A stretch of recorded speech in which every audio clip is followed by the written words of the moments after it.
Good morning and welcome on this Pride Sunday in the spirited season of Pentecost, the last Sunday in June. Welcome to Bloor Street and to St. Matthew's Faith Communities. It's good to have you here as we reflect on many, many things in life and in the world with words, with music, and with moments of quiet.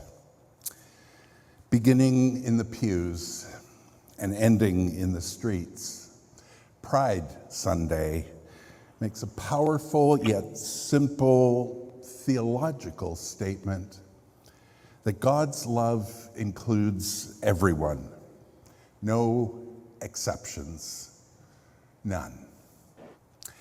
But you know, as people sometimes ask, is Pride a protest or a party? And the answer is yes, because we resist and rejoice as we resist. We dance as we demand change. We celebrate as we create community that delights in all who we all are. So bring all of that with you at this time and this place. I'm glad you're here, whether on Zoom or in the sanctuary, because what happens as we gather and as we're met by God's Spirit in this place will be different because you're here, because you're a part of it. As we gather to worship, we also recognize that we have assembled on land that is sacred, a traditional gathering place for many indigenous peoples of Turtle Island, to show respect for the long history of stewardship and relationship with the land and its creatures. We acknowledge that we gather in the territory of the Huron-Wendat, the Petun, the Seneca, and the Mississaugas of the Credit. May we strive to live in light relations.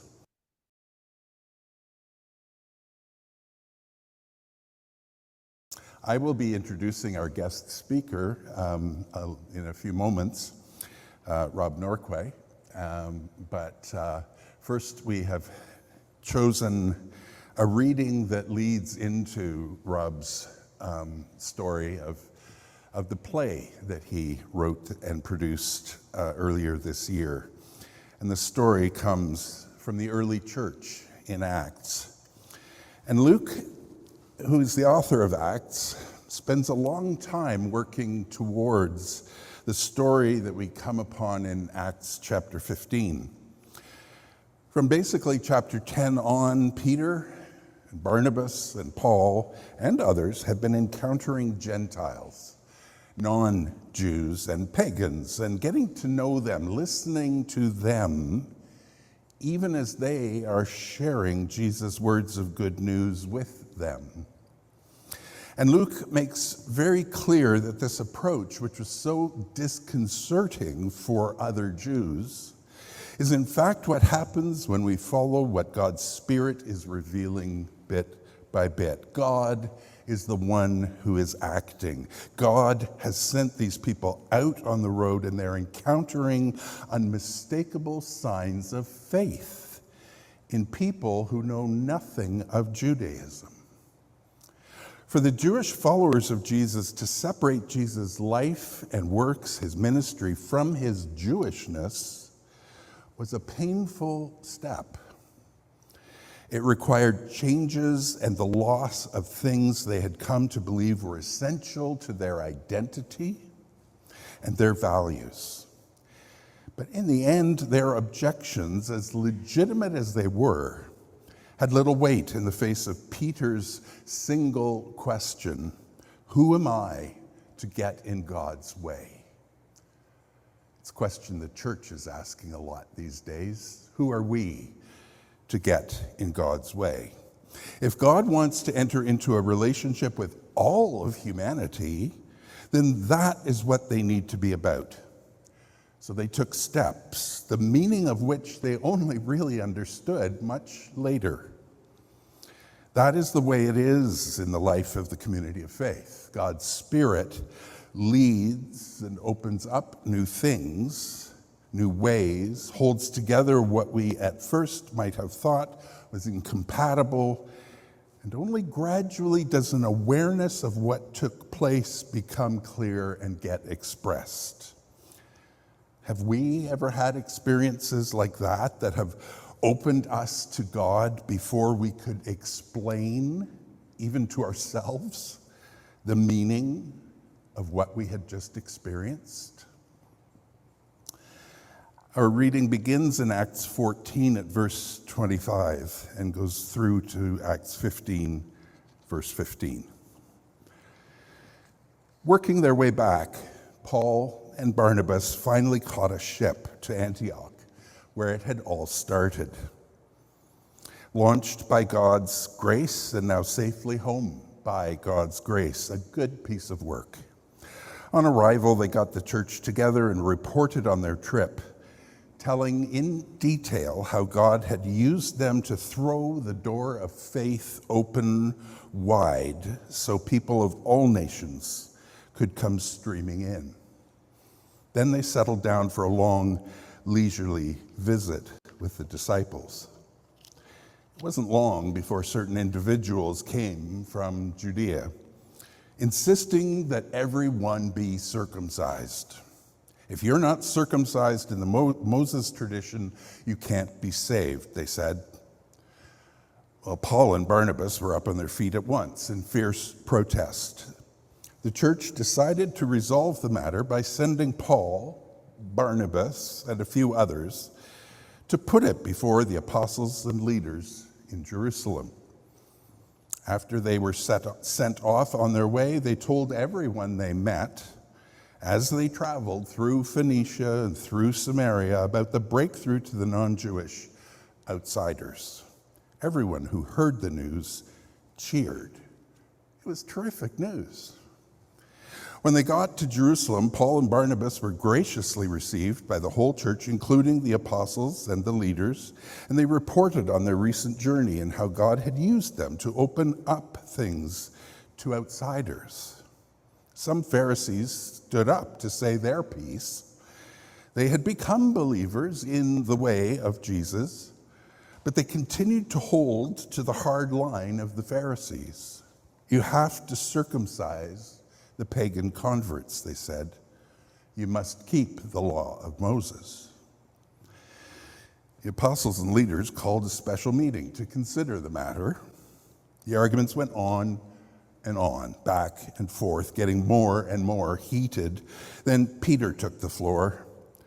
Friends, he said, you well know that from early on God made it quite plain that God wanted the pagans to hear the message of this good news and embrace it, and not in any second-hand, roundabout way, but first-hand, straight from my mouth.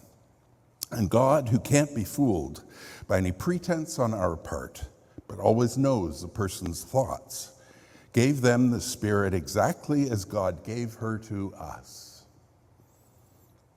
God's Spirit treated the outsiders exactly as we were treated, beginning at the very center of who they were and working from that center outward, transforming their lives as they trusted and believed. So why are you now trying to out-God God? Loading these new believers down with rules that crushed our ancestors and crushed us too. Don't we believe that we are saved because Jesus amazingly and out of God's generosity moved to save us just as he did those from beyond our nation? So what are we arguing about? There was dead silence. No one said a word. With the room quiet, Barnabas and Paul reported matter-of-factly on the miracles and wonders God had done among the other nations through their ministry. The silence deepened. You could hear a pin drop. James broke the silence. Friends, he said, listen. Simeon has told us the story of how God at the very outset made sure that outsiders were included. This is in perfect agreement with the words of the prophet Amos. On that day, I will raise up the meeting tent of David that has fallen. I will repair its broken places. I will raise up its ruins. and I will rebuild it like a long time ago. So outsiders who seek will find. So they'll have a place to come to, all peoples included in what I'm doing. God said it, James said, and now God's doing it. It's no afterthought. God's always known that this is the way things would go. In this reading, we hear God's voice. God is still speaking. Thanks be to God. It was in February that I received a voicemail and then an email from somebody called Rob Norquay telling me that he had this play he'd written and was working on producing in May. I don't often get cold calls from playwrights, so I needed a little convincing.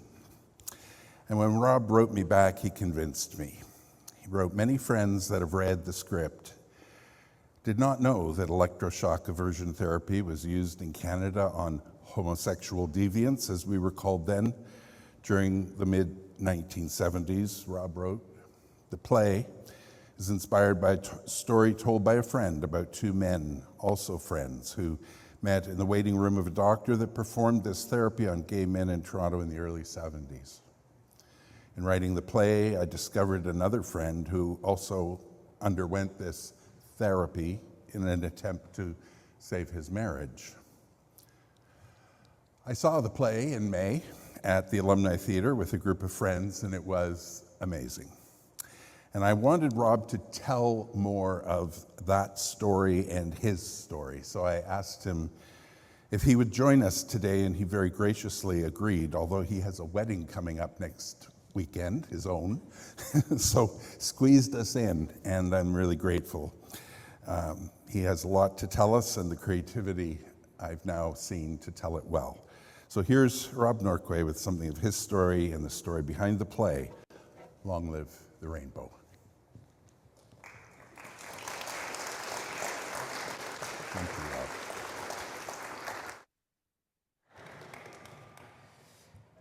Thank you for having me here on a beautiful day and with beautiful music. Thank you. I've been noticing your stained glass windows, actually, because the color is provided by the outdoor, the trees, the sky, the sun, and I think they're beautiful. So I thought I'd like to say a little bit about my United Church background, a bit about coming out as a gay man, how the play came about, and a bit about that, and my journey producing this play, and ending with some things that I am still learning. So I'm a preacher's kid with two fabulous sisters, one older, one younger. We lived in a manse. The furniture was not ours. We did not pick the color of the walls, which was pink, though eventually the manse committee allowed us to repaint. One year, the manse committee came to visit. They'd come once a year. And at that time, I was making wine from beets in the basement when the committee visited. They did not find out, and I made some simply dreadful vinegar. We lived in a Catholic Italian neighborhood at St. Clair and Dufferin. Earls Court United and St. David's United were sort of the remnants of the United Church community there, which had become Italian Catholic at that time. At school, kids had trouble understanding how I existed, thinking my dad was a Catholic priest. My two sisters and I had a privileged upbringing. It was unusual in some aspects. We had people stay with us from time to time. We had a reformed alcoholic called Sammy, and he stayed with us for a while. And then there was a Korean woman who was in her 30s and unmarried, and I seem to recall this was some sort of a problem for her family, and she stayed with us for a while. We fed impoverished men sandwiches at the back door. This was not a frequent thing. It was a rare thing, but it did happen. And in the summers, I volunteered in the church's summer programs for kids in the neighborhood. Overall, really, it was an exceptional upbringing. In 1974, I enrolled in Guelph in a degree I did not want to take, a science degree. I had wanted to get into landscape architecture. And early in the fall, the university put out all the clubs that the university had. And there was a table for the gays of Guelph. And I would go back and forth, but I didn't have the courage to go and talk to them. I dropped out of university the Friday before Thanksgiving weekend. That weekend, I saw a job in the newspaper, C.A. Cruikshank, the Garden Guild, actually more closer to the kind of education I was hoping to get. And I applied and got the job, 6 days a week for $125. I was able to, in the same breath, to tell my parents that I had quit university, but I had a job. Not as easy a feat today, I think. Lucky for me, my parents were liberal. When at 20, I told them I was gay, I remembered my father simply saying, "Thanks for letting us know." My parents hid their journey from me, though like all parents, they did have one. They had to get used to having a gay son.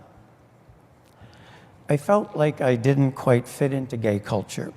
I was an outsider in a community of outsiders. It was not that I didn't feel included. It was that there seemed to be assumptions about what kind of person I was and how to behave.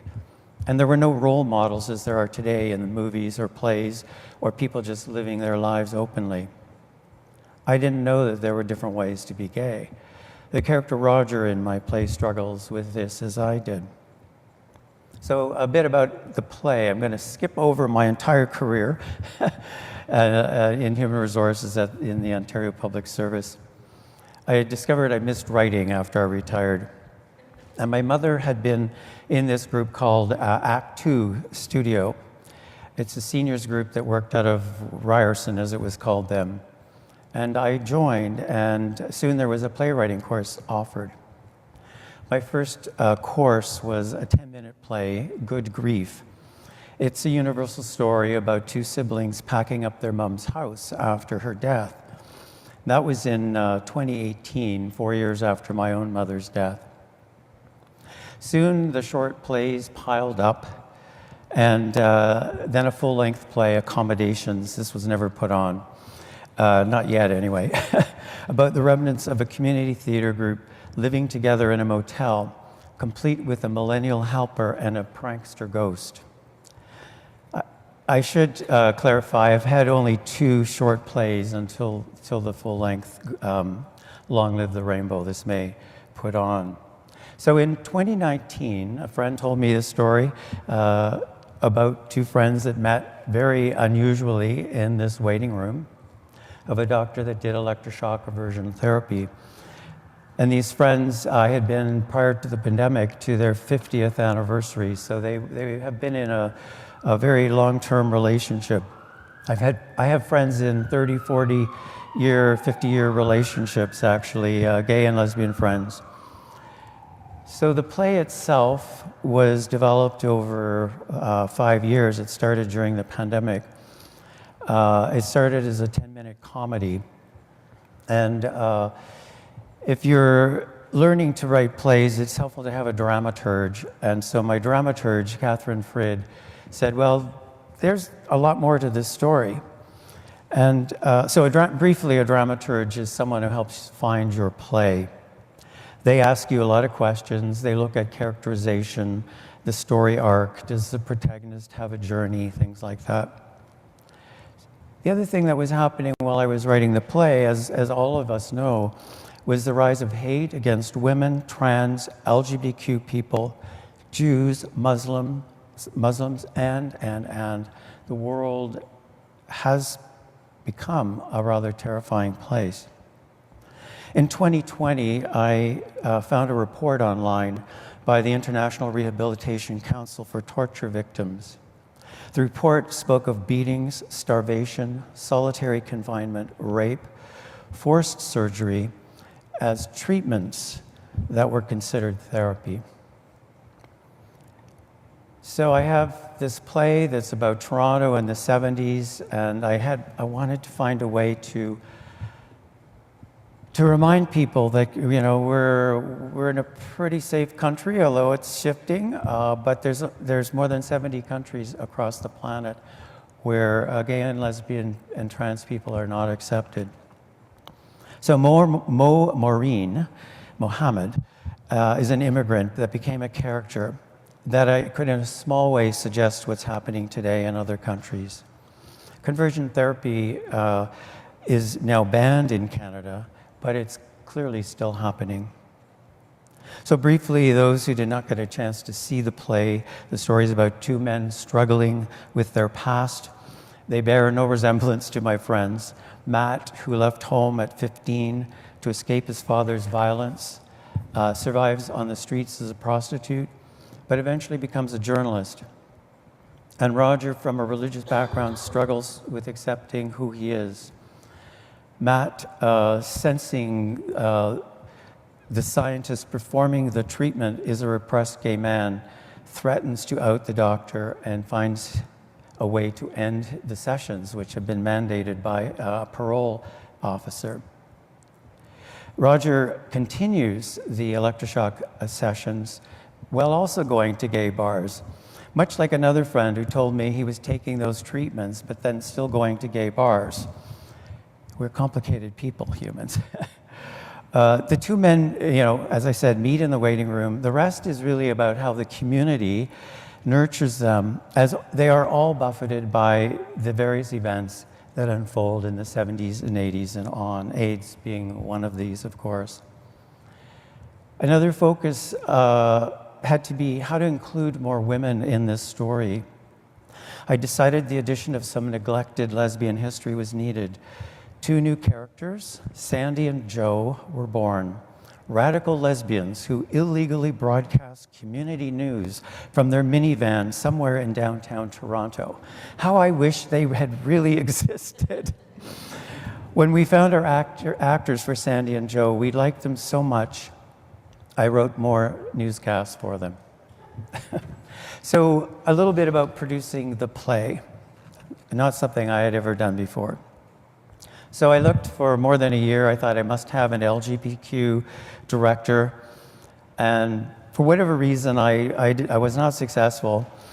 And I turned to Ivana, who had directed a short dystopian romantic comedy that I had written.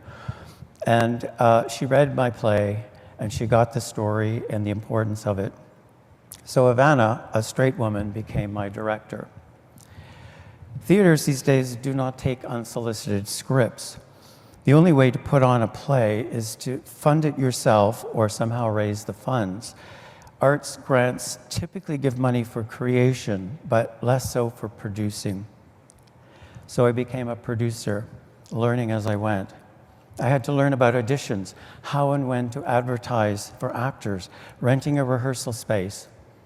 Thanks be to God for College Street United Church. They gave us a great space at a great rent. Liability insurance, props, sets, lighting, costumes, hiring people with those skills, and on and on. With only 6 weeks left, I had to fire an actor. That was perhaps the lowest moment. I prayed every night for things to work out. The replacement actor turned out to be amazing. With only 6 weeks left, the cast relaxed, and I could see their energy and joy for the story take over. For most of the cast, the story was about people like them in an earlier time. The archives gave us a tour so the younger actors could see the context for the locations and the events that were mentioned in the play. Finally, production week arrived. In comes the sets, lighting designer, all of this stuff happens. It was all hands on deck for the dress rehearsal. We got through scene after scene with only a few rough bits. I relaxed. Everything was going to be okay. Oh, I still invented things to worry about. What if the actor gets sick? What if? Audiences were not large, but were exuberant, and many said the play should go on tour. My director and Ivana and the actors were having such a great time. Financially, the play was not a success, but that wasn't one of my measures. as a fundraiser, Rainbow Railroad, it would have been better just to give them the money and not put the play on. But the point was to get the story out. The cast had really bonded. My director was thrilled. Her best experience ever, she said. And the responses from the audience showed the story and how we told it resonated. I couldn't have wished for a better result. So I sat down and started to think about, as I'm processing all of this, what did I learn? What am I still learning? So the first thing is, answer the call. My dad used to talk about this being called to the church. I had a strong feeling that I was called to write this play and that later I was to put it on. It is a story that needed to be told. It wasn't my story, but certainly I knew people these things happened to, and I had experienced many of the feelings in the play. The story had to be told, especially today with trans and homophobic hate on the planet, not to mention the retraction of women's rights in the US. The second thing was inclusion, to be more aware of when I'm not being inclusive, an ongoing learning for me. I rented the studio space at the Alumni. It's up 3 flights of stairs. 3 days later, I realized I can't have a play about inclusion in a space that's not inclusive. So I called them back and I rented the main stage, which is twice the size and quite a bit more. The reading today about including outsiders reminds me of how all of us, privileged as many of us are, have experienced in some small way being an outsider. If you're a woman at work, when the men take over the meeting, the inside joke you don't get because you're not in the in-group. If we can connect with those times when we felt we were an outsider and remember what it felt like, we can be more aware of others who feel like that when they feel like outsiders. Congregations in the United Church make a point of welcoming new people on Sunday. It's one of the many things you do to be inclusive. Third, hope does not get you very far. You need faith. Once I'd rented the theater, it was like, what have I done? To put this play on, hope is not going to get me through. I needed faith that the project would be successful. How did faith happen for me? I prayed and I trusted that the story needed to get out there. Also, the sense that I've been called to put on this play helped. Fourth, ask for help. I'm not one to ask for help. I've lived my life as independently as possible. It has always seemed like failure to have to ask for help. I expect that that's a familiar line for some of us. But for theater, it takes so many people with different skills.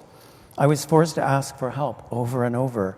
Set design, costumes, makeup, lighting design, skills I didn't have and money I had not enough of.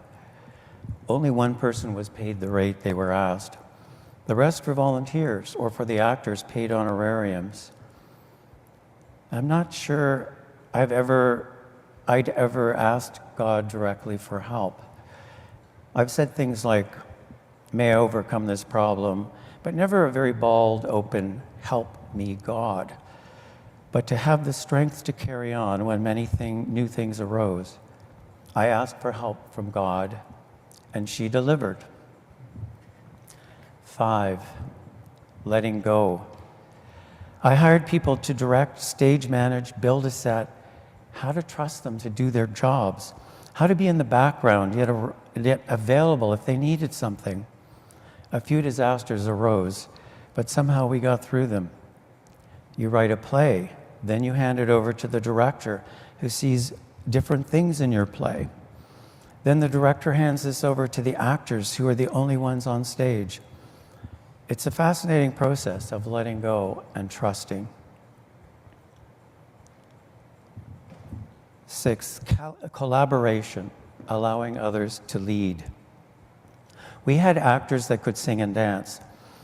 The director let them figure out the dance numbers and teach the others the steps. These could never have been in the play if it were not for the skills of these actors. One actor was a musician and composer. She wrote 4-part harmony to Singing for Our Lives and taught it to the others. Some in the cast had never sung in a choir, never mind 4-part harmony. We had an actor with directorial experience. He suggested better ways to do things in some of the scenes. We explained to the actors at the start that we were still students of the craft and hoped that they didn't cringe. I did wonder if this was exploitation, but clearly the actors wanted to contribute their skills and they had so much fun doing it. 7, am I an activist? I think of an activist as someone who attends protests, makes speeches, talks to the media. Maybe I'm a small a activist, unlike Sherry DeNovo, a capital A activist. It wasn't until I decided to put on the play that I realized activism has many forms. I think designing and putting on a Pride Sunday, for example, is a form of activism. Attending a queer play is a form of activism. Being in the parade or attending the parade is a form of activism, as is providing free meals or sponsoring a refugee family. 8, and last, share who you are even though you are not perfect. This was the biggest one for me. For most of my life, I've shared my skills reluctantly because I thought they were not good enough. Singing, leading a meeting, offering my opinion. Years ago, I was at a retreat at 5 Oaks, and these small children had gone into the forest and fashioned a cross out of some sticks. They proudly processed up the aisle during the church service. I cried because they were not judging what they had done. They were simply offering it freely. I knew I needed to learn how to do that. Putting on this play put me on a path for this journey. To pull off Long Live the Rainbow, I had to believe that what I had to share was good enough, or that the story at least was good enough. In writing this, though, a voice spoke up. No, Rob, you're not getting it. And then this new learning sinks in deeper. You don't have to be good enough. You just have to try. Doing is learning. Thanks for having me share a bit of Long Live the Rainbow with you today and my journey with it. If you want to know a little more about LGBTQ history, the Archives does run tours. They have them posted on their website. And it's a fascinating, I've taken them twice, and they were both very different with different volunteers. You see some of the sites, some of them exist still, and some of them don't, where some of these events happened. And it's quite an interesting 90 minutes if you would like to do that. And thank you, and happy Pride.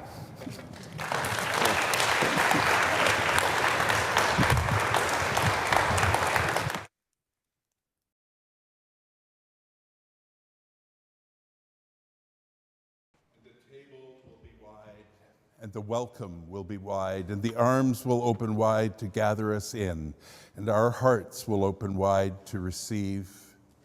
And we will come as children who trust there is enough, and we will come unhindered and free, and our aching will be met with bread, and our sorrow will be met with wine. And we will open our hands to the feast without shame, and we will turn toward each other without fear. And we will give up our appetite for despair, and we will taste and know of delight.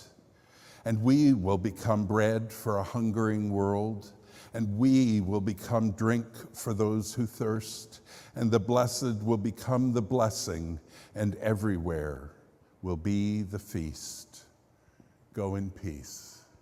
Amen.